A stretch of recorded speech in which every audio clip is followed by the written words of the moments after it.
이 두 띵커에게 책임이 있다고 이야기를 하는데요. 이 두 사람의 이름은 모두 스포일러입니다. 첫 번째 스포일러가 어느 날 자신이 맡은 신경세포가 손상된 것을 보고 이럴 경우 어느 사람들이 하는 것처럼 새 신경세포를 낡은 신경세포로 대체하고 버려버립니다. 이 조건은 카산드라 조건 중 신경 동일성을 어기고 있다는 건데 이 조건은 카산드라조차 크게 고려하지 않았던 모양인데요.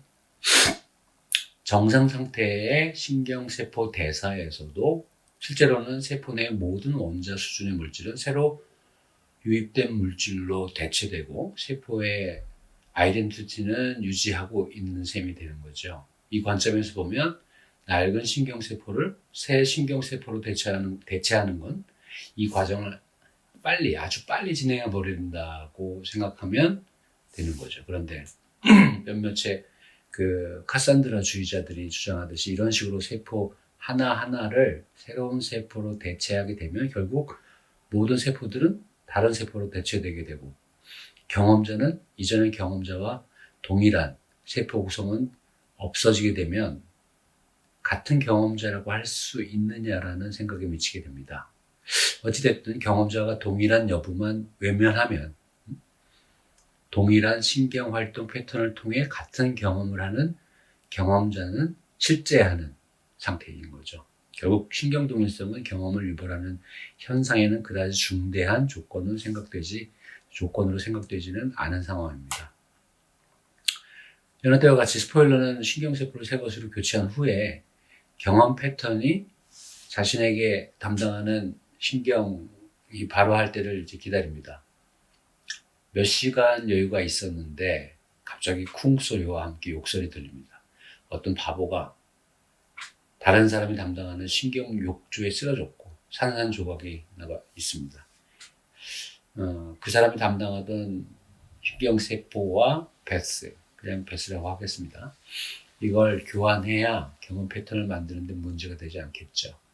스포일러는 이 친구가 자신에게 올 거라는 것을 예감하고 있었습니다. 이 친구가 스포일러에게 와서 말하기를 이봐, 이전에 빚진 걸 좀 갚아줬으면 좋겠는데 5분 뒤에 내 담당 세포가 임펄스를 만들어 보내야 되는데 경험 패턴에서 신경발화 하나가 빠지면 어떻게 되겠나? 내가 자네 걸 좀 빌렸으면 안 되겠나? 오늘 만들 즐거운 패턴을 놓칠 수는 없지 않나? 이렇게요. 스포일러는 잠시 이 친구의 요구를 생각하다가 갑자기 떠오르는 생각이 있었습니다. 이 친구가 맡고 있는 신경세포나 내 거나 그냥 같은 거 아닌가? 라는 생각이 말이죠. 알겠어. 이봐, 그런데 나는 조금 전에 내 신경세포를 새 것으로 교체했어. 우리가 늘 하던 일이니까. 그냥 내 걸 욕조체로 내 위치에서 쓰면 되지 않겠나? 기존 세포와 같은 세포이니 5분 뒤에 발화만 시키면 같은 경험이 생길 거잖아. 욕조 동일성은 쓸데없는 거잖아. 어쨌든 이걸 갖다 쓰고 내 차례에는 내가 쓰고 말이야. 잠깐, 우리가 위상 조건, 컨디션 오브 토폴로지 같은 거는 안 믿잖아. 그냥 같은 자리에 놓고 자네 차례일 때 발화시키고 내 차례일 때 발화시키면 되겠어. 모두 경험이 발생할 거 아니야. 아니, 잠깐 그러지 말고 우리 신경세포 하나 가지고 그냥 순서에 맞게 발화시키면 되잖아. 어차피 신경발화에 쓰이는 세포는 하나이니 순서에 맞게 하나로 발화시키고 또 발화시키면 경험을 만들 거 아니야? 우리가 그렇게 한들 신경세포가 어찌 구분할 수 있겠냐는 거지. 신경세포의 상대적 발화 순서를 신경세포가 알 리가 없잖아.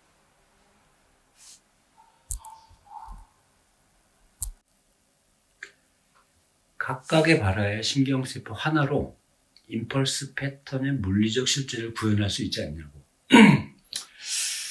자, 분리된 뇌에서 시작해서 분리된 신경세포에 이르기까지 동기와 필수 조건을 해체하면서 이 결론에 도달할 수 있는 거죠. 그리고 내 머릿속에서 발화하는 신경들도 똑같은 거 아니야? 지금 우리가 무슨 일을 하고 있는 거야 도대체? 라는 생각이 도달한 모양입니다. 그의 머리엔 더 절망적인 생각이 떠오릅니다. 모든 신경 경험이 각각의 신경 바로 한 번으로 일어나는 거면 경험자는 경험이라는 경험을 한다는 사실을 통해 이렇게 초라한 물리적 실체 이상의 것과 연결되어 있다는 것을 어떻게 믿을 수 있지? 물리적 실체에 기반한 경험과 관련된 뇌와 신경의 이야기들이 모두 와해되는 거 아니겠는가? 우리가 알고 있었던 생리학을 기반으로 하는 물리적 실체에 대한 진정한 체계가 있을지는 모르겠지만 이런 식이면 실제적, 리얼리티, 실제적 참 경험이 무엇인지도 모른 채 너무 싸구려 경험으로 바뀌어버리는 건데 이런 체계는 카산드라 조건들과 조율하지 않으면 다 부질없는 일 아니겠나 라는 결론에 도달합니다. 같은 결론을 다른 방식으로 도달한 이가 있는데 다른 두 번째 스포일러입니다. 이 친구는 신경을 연결하는 걸 스트링잉이라고 썼는데 연결하는 걸 쭉 연결되어 있는 것을 즐기는 모양입니다. 예전에 그가 담당한 신경은 같은 종류의 긴 신경체 중간에 있는 것이었는데 발화를 시키기 위해서 카트리지에 연결해야 하는 상황이었죠. 그때 쭉 연결되어 있는 신경체인 그 체인이 망가지지 않게 신경을 빼는 대신에 체인 양 끝에 임펄스 카트리지를 연결해서 정확한 시간에 딱 목표한 중간에 신경 발화가 일어나게 조율을 합니다. 그런데 이 스포일러가 발견한 점은 중간 목표 신경은 두 개의 발화 패턴에 모두 적절히 대응하고 있다는 것입니다. 두 개의 발화 패턴이 뭐냐면 하나는 그 체인 자체의 발화 패턴, 다른 하나는 전체적인 경험을 위한 경험 패턴이었던 것이죠. 이 일이 있은 후에 스포일러는 신경 맥락, 뉴럴 컨텍스트를 무시하게 됩니다. 여보게, 내 담당 신경을 당신의 머릿속의 신경과 연결해서 적절한 시간에 발화하게 만들면 신경 욕조를 카트리지에 연결해서 할 때와 같은 프로그램된 경험을 만들어낼 수 있다. 이런 생각을 하게 된 거죠. 어느 날 또 문제가 생깁니다. 주오프는 무언가 급진적 변화의 중심에 항상 좀 인간의 우발성을 두는 것 같습니다. 이 프로젝트에 참가 거부를 당한 어떤 사람이 밤에 연구소에 들어와서 함부로 스포일러 주위의 욕조들을 마구 주물러서 신경세포들이 죽게 됩니다. 스포일러는 주변에 널브러진 죽은 신경세포들 앞에서 이 불행한 사태를 물끄러미 보면서 신경세포라는 물리적 실제가 없어짐으로써 많은 신경 발화가 사라졌을 때 경험자가 갖는 경험은 어떤 것일까? 라고 생각을 합니다. 그러다가 갑자기 다른 무언가를 깨닫는데요. 거의 모든 사람들이 자신의 손상된 신경 욕조를 바라보고 있는데 그 모든 욕조 곁에 인간의 머리가 있죠.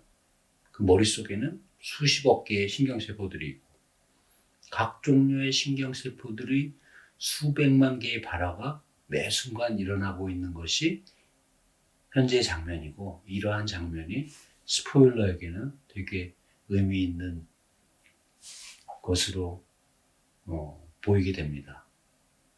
근접성은 중요하지 않고 proximity. 그렇다면 매 순간 특정한 패턴의 발화를 욕조를 이용해서 만들어내는 것이 모든 필요 조건이면 그건 이미 담당 연구자의 머릿속에서 일어나고 있는 그 어떤 세포들이었다는 거죠. 머리 하나만을 따준다면 약한 근접성 조건은 만족시킬 수도 있고 말이죠. 각 머리는 어떠한 스프레드 브레인, 즉 신경세포를 낱낱이로 분류해 연결한 실체를 만족시키는 욕조와 카트리지로 충분히 대체될 수 있다는 생각에 이릅니다. 스포일러가 생각하기에는 모든 뇌가 분산 가능하기 때문에 지금까지는 그랬죠.